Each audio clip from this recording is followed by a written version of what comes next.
Hi guys, and welcome to my channel.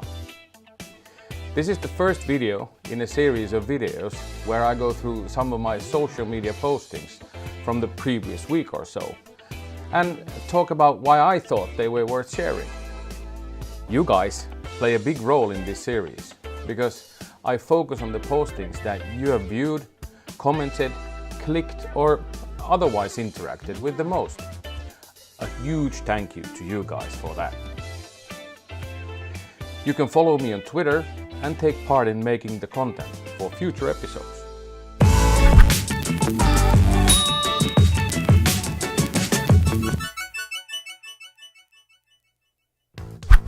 Today I'll cover 5 topics from both Azure and Office 365. The first one is something that I shared already back in November last year, but I really think it's a groundbreaking improvement and is definitely worth mentioning.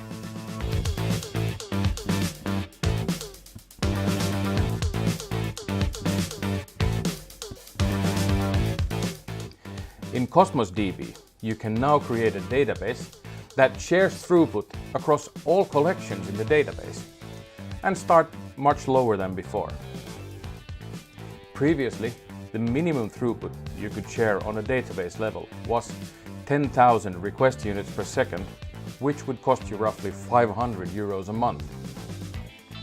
With this update, the minimum has gone down to just 400 request units per second, which costs less than €20 a month. You still have the option to go up as high as you need and your credit card can handle. So you can start small and without any changes in your architecture, go up as far as you need. In my opinion, this makes Cosmos DB a truly viable option for data storage, also for small applications. And especially if you plan on building the next Facebook, then you really should start looking into Cosmos DB. To learn more about Cosmos DB and this update, check out the links in the description for this video.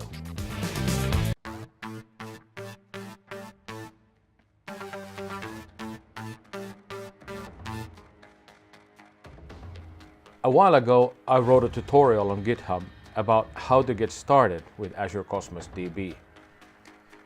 It seems that it has gained a nice amount of interest, and I really like to thank you for that. The reason I wrote the tutorial and shared it on social media is that I made some mistakes when I started designing systems with Cosmos DB, simply because I didn't understand the fundamentals, and in many cases I was thinking in terms of a traditional relational database like SQL Server.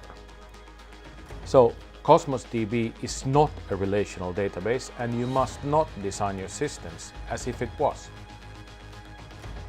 I'm currently creating a few videos on that tutorial here on my channel, so be sure to check them out too. You find all links in the description.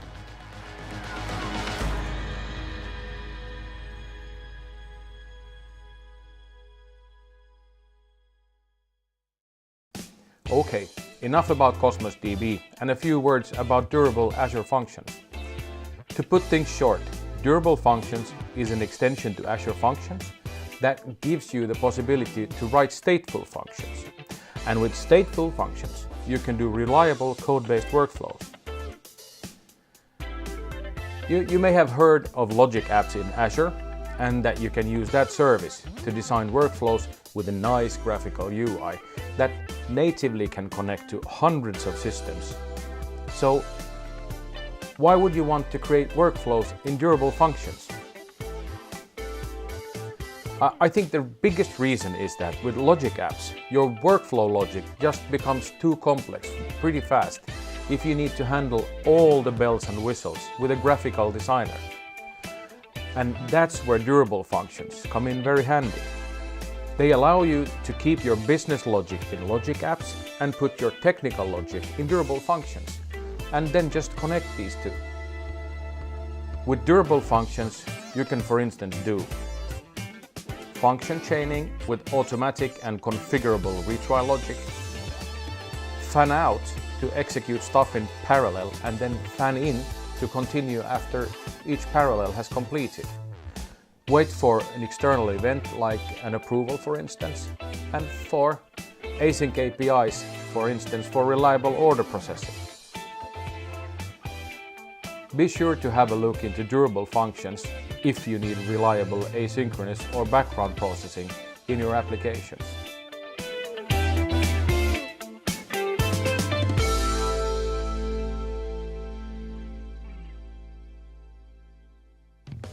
Moving on to Teams. This is something that I'm waiting for so much. For me, there are just a few must-have features still missing from Microsoft Teams, and support for multiple windows is definitely one of them. I love Teams, don't get me wrong, but this is so darn frustrating. For instance, you're in an online meeting in Teams, watching someone else's presentation, and then you need to look up something for that meeting. Well, in order to do that, you will have to navigate away from the meeting and you lose the presentation. Okay, you still hear the audio, but the video is minimized to a thumbnail size. Many people today use multiple screens, so it would be completely perfect to look up something in a separate window on another screen while maintaining the meeting video in a full screen on the other screen. And there are so many other use cases for having multiple windows in one application. I'm just wondering why this hasn't been possible from day one. By the way, do you remember that Word and other Office 97 applications too used to be like that? You only had one window, even if you had multiple documents open, and then you had to use the window menu to switch between your documents. But there was no way to have them side by side. Luckily, that changed in Office 2000. So now it's time to get Teams to this millennium too, right?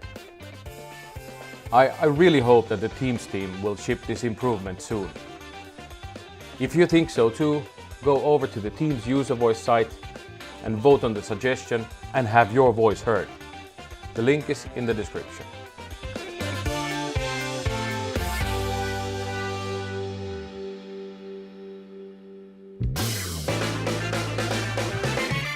You probably have noticed that many websites have moved to using SSL encryption. That is, you use HTTPS instead of HTTP to access the website. This is partly because many search engines, including Google, are favoring HTTPS over HTTP. So in order to keep their search engine ranking, they have to do that. This can become quite expensive and laborious if you have a lot of websites you need to get SSL certificates for and manage them manually. But have you heard of Let's Encrypt? It's a free and public certificate authority that can provide you with the certificates you need to turn your site from HTTP to HTTPS. It has some well-known gigantic corporations as major sponsors, and it currently is enabling HTTPS on over 150 million websites. The root certificate is also trusted by all major root programs, which means that all common browsers out there will recognize certificates issued by Let's Encrypt. What makes this really nice is that there is a site extension for Azure websites that, when configured, will take care of all certificate requests and renewals for you. It will sit there in your website and make sure that your certificates get renewed before they expire. If the extension for some reason stops working, then Let's Encrypt will send you a reminder email notifying you that your certificate is about to expire. This gives you enough time to fix it before the certificate actually expires and causes nasty warnings to your website visitors. So have a look at the Let's Encrypt website and the GitHub repo hosting the site extension from the links below. This was the first episode of my social media review. Thank you for your interest and engagement in my social media postings. That's how you can take part in creating the content for this series. Thank you. Go over to Twitter and follow me to get involved. If you want to see more videos like this, please leave a comment and consider subscribing to my channel, and I'll see you in the next episode. Have a nice day.